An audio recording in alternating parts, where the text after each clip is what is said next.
Hi, so welcome back to my channel. I'm Landon for those of you who are new.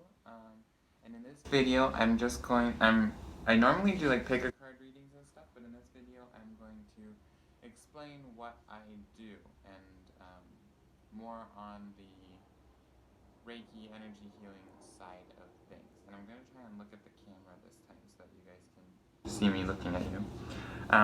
But yeah, so basically I have notes, that's what this is. But I'm a Reiki healer. Um, I've been attuned to all three levels. Um, yeah, I consider myself a practitioner because I haven't taught anyone else Reiki. I haven't attuned anyone else per se.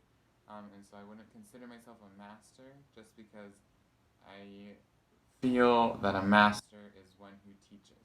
And so I just consider myself an attuned practitioner.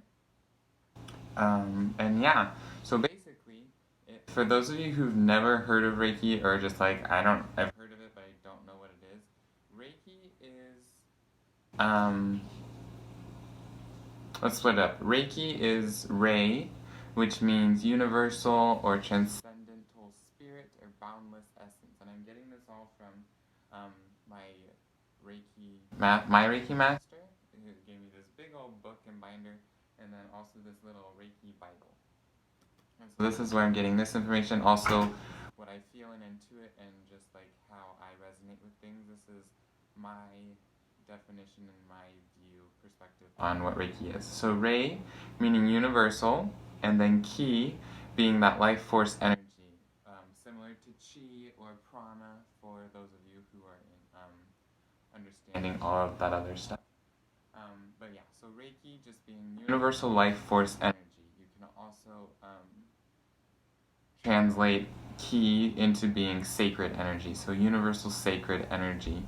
And then heal being a word from what was it? Sanskrit, I think, or I forgot, but it was Hal, H-A-L, meaning whole. And so that's what Reiki is. It's just a universal life force energy, just like it's energy that runs through every living being, every person, every plant, every animal, literally anything.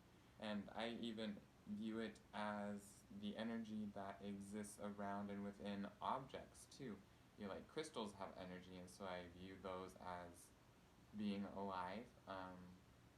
And objects, like if you've touched it, it has your energy, your essence on it, and so in a sense it does have universal life force energy within and around it. Yeah, so honestly, Reiki is everything because energy is everywhere, vibration is everywhere. And so basically, let's start from the beginning with Reiki. So I am attuned to Usui Tibetan Reiki, and that's what my master attuned me to. But basically, Reiki started out with in Japan. It started out in Japan with Dr. Mikao Usui, which they call him a doctor because when it came from Japan to America, they needed to give it a sense of credibility. But over in Japan, Usui was known for being a sensei, being a teacher, a master. And so when it came over to the Western world, they needed to give him the same sense of credibility, and so they gave him the title of doctor. And this is just what my research has shown me. But yes, and so that was really interesting to me that we had to switch his title based on cultural differences because Westerners we don't view a sensei the same as a doctor. But I do think it was very cool that they gave him the title of the doctor just because that is what he is. A different sort of doctor. He's not like being a surgeon and doing heart transplants or anything. So yeah, very interesting. But basically, what was happening in Japan was the everything was like crumbling down, and everybody was. This was back in like the 1800s, yeah, like the 1800s, later 1800s, when everything seemed to be crumbling down, and everybody was looking towards more spiritual and religious beliefs to kind of hold on to and help them cope. And so that's one of the factors that sparked Usui's interest in finding something to help. And so what he decided, he went on like this mission, and he was an avid reader. He would talk to monks, he would read, he would research, he did all the things. And then he came to this place, and he decided to go to Mount Kurama. Yes, Mount Kurama. And he decided to go there for 21 days, fast and meditate. And so basically what he did, he went into the mountains, found a cave, he brought 21 stones with him and laid them out in a circle. And each day he would meditate with a stone, asking it for guidance and things of that sort. And it lasted the entire 21 days. On the 21st day, so the very last day, he was about to give up. Like he was about to give up. He was about to walk away. He was done. Nothing was happening. But he still had that one last stone. And so he held it and he meditated with it, asking it for guidance and stuff. And then it's recorded or told in the story by one of his later, like, down the lineage of Reiki, that he saw a beam of light, and it struck his third eye, so right there, which deals with intuition and insight and just all of that openness to otherworldly dimensions and stuff. And so he says he saw a beam of light that struck his third eye, and it transported him to another dimension, another reality, where he saw floating orbs and bubbles, like rainbow-colored bubbles, and in each bubble was a different symbol, because in Reiki there are symbols representing the healing that is being done. So there's one for like general connection, there's one for emotional support and stability, there's one for like intensive healing, there's one for distance healing, and so there's all of these symbols that he saw in these like bubbles, these different colored bubbles. Where to go? And so that happened, and then he came back. During all of that, it's said that he is fully conscious of everything that's happening. He didn't fall asleep. It wasn't a dream. He was fully conscious and awake. And so that was super interesting to me, because then you can go into the whole astral projection realm of metaphysics and everything. So it's very interesting to me. But yeah. So that was in around the early it was like late 1800s to early 1900s, probably early 19. It doesn't have a specific date, except for that he founded his study and everything in 1922. And so that'll give you some range. He was doing research and stuff beforehand, but he didn't found it until 1922. And that's when, yeah, and so, yes, where to go next? So that is Dr. Sensei Mikhail Usui, and that is where he then was master to Churio Hayashi, who was a doctor and a surgeon and the Navy.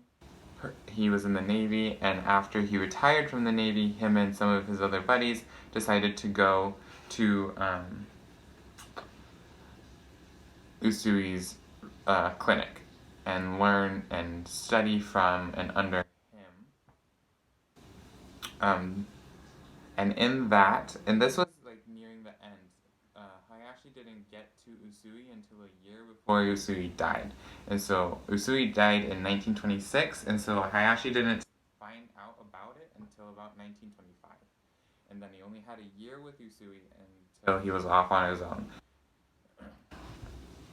And it said that Usui asked Hayashi to start his own research clinic to research into how Reiki can heal different diseases and different diseases and all the things wrong with the body.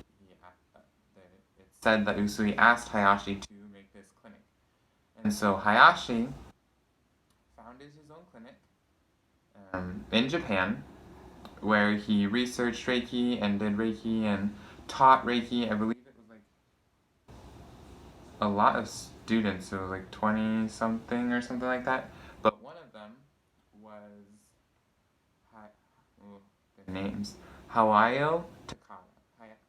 Hawayo Takada, who he was very skeptical and very reluctant to teach because she was from Hawaii. She had Japanese parents, but she's from Hawaii, and it said that Hayashi believed that Reiki was supposed to stay in Japan, and it wasn't supposed to go anywhere. And so when Takada came and was like, "Hey, I want you to teach me how to do Reiki. I want to take it back to America. I want to take it to the Western world and heal the other half of the world that's missing out on this amazing modality." It said that he was very reluctant to teach, but eventually he did, and it's even said that he helped Takada found and start up her clinic in Hawaii in 1938. And so that was very, very interesting because he didn't want to teach her because she wasn't from Japan. Even though she had Japanese heritage, she was American. Just interesting because we're all human. But so that was interesting to me.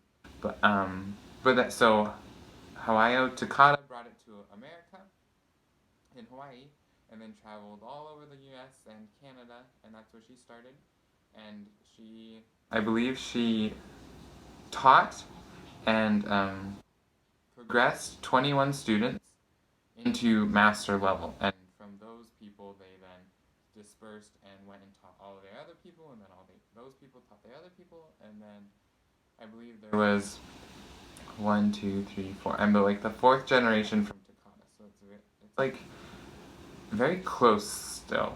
It's very close in years, I guess, in masters.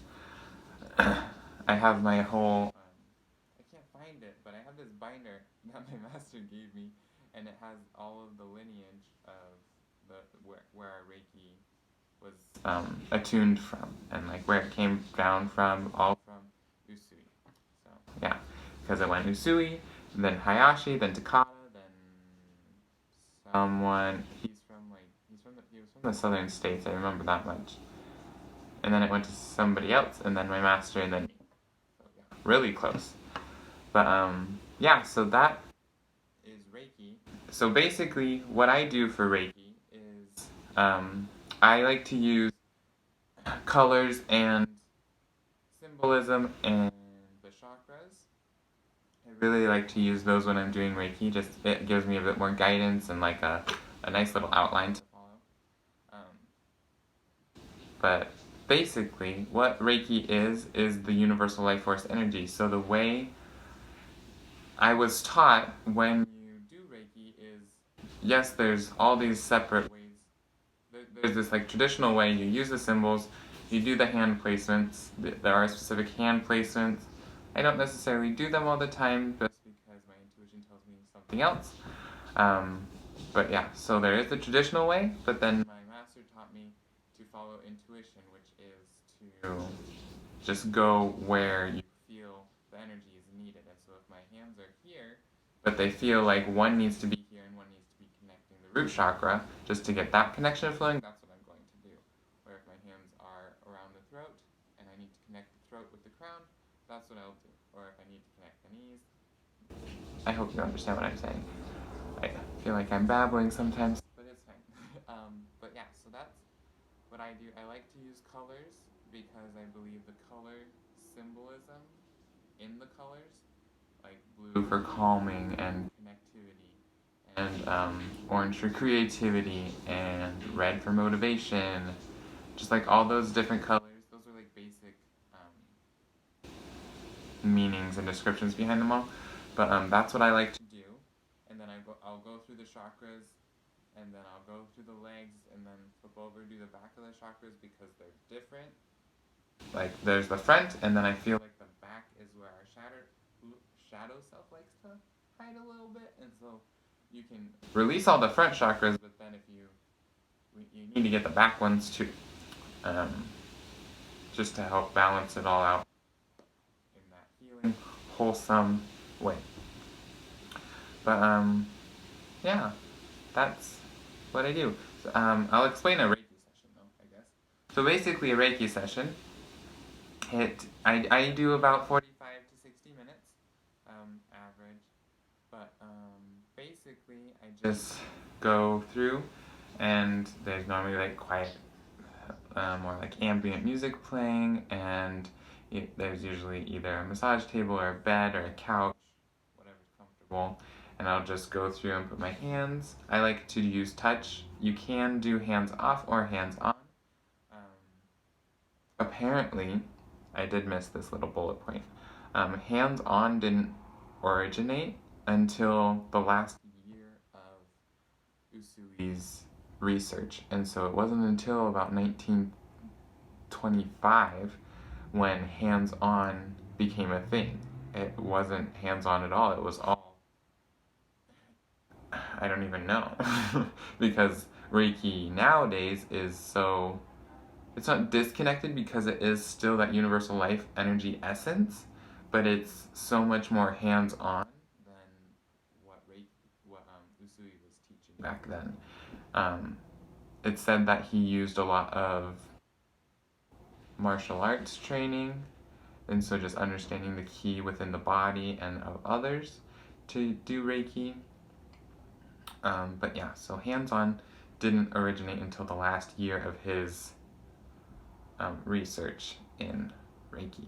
But nowadays, I like to use hands-on just because I think human touch is so healing in itself. Like, just touching another human is a healing modality in itself. Whether or not you're doing Reiki or not, like a hug, healing. A handshake, it's a sense of communication. It can be healing. Just like touch in general, just very healing and just very connective. And so I like to use touch, but I don't always, just for like, I don't know. I don't always do it though.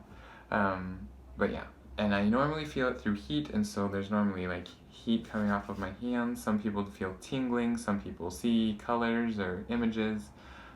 Everybody feels it differently. The most common I've heard is heat.